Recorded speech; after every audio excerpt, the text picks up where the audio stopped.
نحمدہ ونصلی علی رسولہ الکریم اما بعد اعوذ باللہ من الشیطان الرجیم بسم اللہ الرحمن الرحیم وَإِذْ قَالَ اللَّهُ يَا عِيسَى ابْنَ مَرْيَمَ،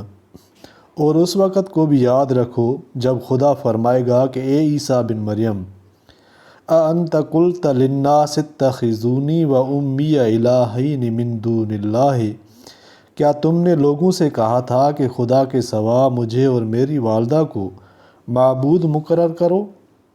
قال سبحانک ما یکون لی ان اقول ما لیس لی بحق، وہ کہیں گے کہ تو پاک ہے، مجھے کب شایان تھا کہ میں ایسی بات کہتا جس کا مجھے کچھ حق نہیں۔ ان کنت قلتہ فقد علمتہ، اگر میں نے ایسا کہا ہوگا تو تجھ کو معلوم ہوگا۔ تعلم ما فی نفسی ولا اعلم ما فی نفسک، کیونکہ جو بات میرے دل میں ہے تو اسے جانتا ہے، اور جو تیرے ضمیر میں ہے اسے میں نہیں جانتا۔ انک انت علام الغیوب، بے شک تو علام الغیوب ہے۔ یہاں پر تفسیر معارف القرآن میں مولانا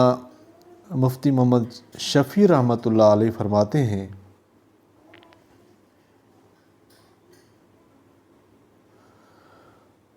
خلاصہ تفسیر میں فرماتے ہیں، اور وہ وقت بھی قابل ذکر ہے جب کہ اللہ تعالیٰ قیامت میں حضرت عیسیٰ علیہ السلام سے کفار نصارہ کے سنانے کے لیے فرمائیں گے کہ اے عیسیٰ ابن مریم، ان لوگوں میں جن کا عقیدہ تثلیث کا تھا، یعنی اللہ تعالیٰ کے ساتھ عیسیٰ علیہ السلام اور حضرت مریم علیہم السلام کو شریک الوہیت مانتے تھے، تو کیا تم نے ان لوگوں سے کہہ دیا تھا کہ مجھ کو یعنی عیسیٰ علیہ السلام کو اور میری ماں حضرت مریم علیہم السلام کو بھی علاوہ خدا کے معبود قرار دے دو؟ تو عیسیٰ علیہ السلام عرض کریں گے کہ توبہ توبہ، میں تو خود اپنے عقیدے میں آپ کو شریک سے منزہ سمجھتا ہوں، جیسا کہ آپ واقع میں بھی منزہ پاک ہیں۔ ایسی حالت میں مجھ کو کسی طرح زیبا نہ تھا کہ میں ایسی بات کہتا جس کے کہنے کا مجھ کو کوئی حق نہیں، نہ بے اعتبار اپنے عقیدے کے کہ میں موحد یعنی ایک خدا کا قائل ہوں، اور نہ بے اعتبار پیغام الہی پہنچانے کے کہ مجھ کو ایسا کوئی پیغام نہیں دیا گیا تھا۔ اور دلیل میری اس نہ کہنے کی یہ ہے کہ اگر میں نے واقع میں کہا ہوگا تو آپ کو اس کا یقیناً علم ہوگا، مگر جب آپ کے علم میں بھی میں نے نہیں کہا تو واقع میں بھی نہیں کہا، اور کہنے کی صورت میں آپ کو اس کا علم ہونا اس لیے ضروری ہے کہ آپ تو میرے دل کے اندر کی بات بھی جانتے ہیں، تو جو زبان سے کہتا اس کا علم تو کیوں نہ ہوتا؟ اور میں تو مثل دیگر مخلوقات کے اتنا عاجز ہوں کہ آپ کے علم میں جو کچھ ہے اس کو بدون آپ کے بتلائے ہوئے نہیں جانتا، جیسے دیگر مخلوقات کا بھی یہی حال ہے۔ پس تمام غیبوں کے جاننے والے آپ ہی ہیں، سو جب اپنا اس قدر عجز اور آپ کا کمال مجھ کو معلوم ہے تو الوہیت میں شرکت کا دعویٰ کیسے کر سکتا ہوں؟ یہاں تک تو اس بات کے کہنے کی نفی ہوئی، آگے اس کی نقیض کے معنی کے کہنے کا اس بات ہے کہ میں نے تو ان سے اور کچھ نہیں کہا، صرف وہی بات جو آپ نے مجھ سے کہنے کو فرمایا تھا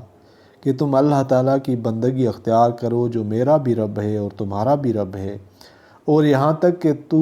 عیسیٰ علیہ السلام نے اپنی حالت کے متعلق عرض کیا، آگے ان لوگوں کی حالت کے متعلق عرض کرتے ہیں، کیونکہ انت قلت للناس اتخذونی میں گو تصریحاً تو سوال اس کا ہے کہ آپ نے ایسا کلمہ کہا ہے یا نہیں، لیکن اشارتاً اس کا بھی سوال معلوم ہوتا ہے کہ یہ عقیدہ تثلیث کا کہاں سے پیدا ہوا۔ پس عیسیٰ علیہ السلام اس باب میں یوں عرض کریں گے کہ میں ان کی حالت پر مطلع رہا جب تک ان میں موجود رہا، سو اس وقت تک کا حال تو میں نے مشاہدہ کیا ہے، اس کے متعلق بیان کر سکتا ہوں۔ پھر جب آپ نے مجھ کو اٹھا لیا، یعنی اول بار میں تو زندہ آسمان کی طرف اور دوسری بات میں وفات کے طور پر، تو اس وقت صرف آپ ان کے احوال پر مطلع رہے،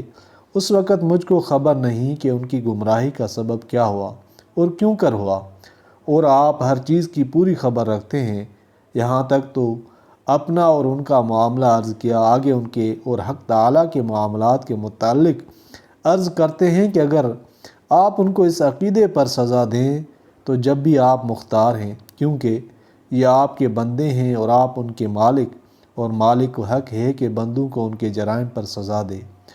اور اگر آپ ان کو معاف فرما دیں تو جب بھی آپ مختار ہیں، کیونکہ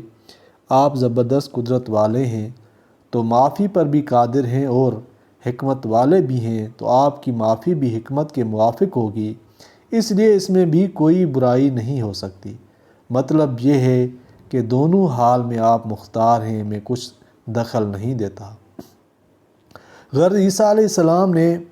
معروض اول سبحانک میں اپنی تبرئ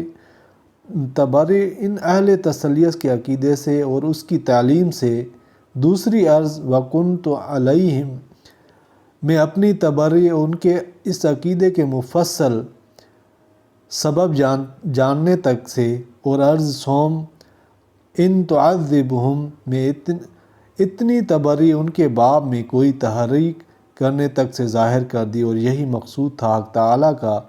عیسیٰ علیہ السلام کے ساتھ ان مخاطبات سے۔ بس ان میں ان کفار کو پوری زجر اپنی نادانی پر اور حسرت اپنی ناکامی پر ہوگی۔ معارف و مسائل۔ قولہ تعالیٰ وَإِذْ قَالَ اللَّهُ يَا عِيسَىٰ، اللہ تعالیٰ ہر چیز کو جاننے والے ہیں، لہذا عیسیٰ علیہ السلام سے سوال اس لیے نہیں فرما رہے کہ ان کو معلوم نہیں ہے، بلکہ اس سے مقصود ان کی قوم نصارہ کی ملامت اور سرزنش ہے کہ جس کو تم الہ مان رہے ہو وہ خود تمہارے عقیدے کے خلاف اپنی عبدیت کا اقرار کر رہا ہے اور تمہارے بہتان سے وہ بری ہے۔ فلما آگے فرمایا تو حضرت مسیح علیہ السلام کی موت یا رفع الی السماء وغیرہ کی بحث سورہ آل عمران میں آیت انی متوفیک و رافعک کے تحت گزر چکی ہے، وہاں ملاحظ کیا جائے۔ فلما توفیتنی، اس آیت سے عیسیٰ علیہ السلام کی موت اور رفع الی السماء کے انکار پر استدلال صحیح نہیں ہے، اس لیے کہ یہ گفتگو قیامت کے روز ہوگی،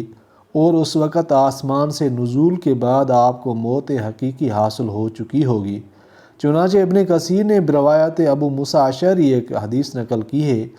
کہ رسول اللہ صلی اللہ علیہ وسلم نے فرمایا کہ جب قیامت کا روز ہوگا تو انبیاء علیہم السلام اور ان کی امتیں بلائی جائیں گی، پھر عیسیٰ علیہ السلام کو بلایا جائے گا، پھر اللہ تعالیٰ ان کو اپنی نعمتیں یاد دلائے گا اور ان کو نزدیک کر کے فرمائے گا کہ اے عیسیٰ بیٹے مریم کے، جیسا کہ آیت میں ہے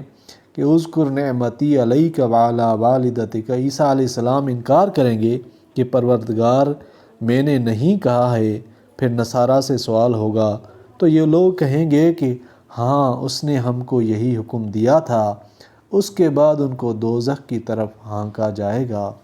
اللہ تعالیٰ قرآن پاک کو سمجھنے کی توفیق عطا فرمائے، آمین یا رب العالمین۔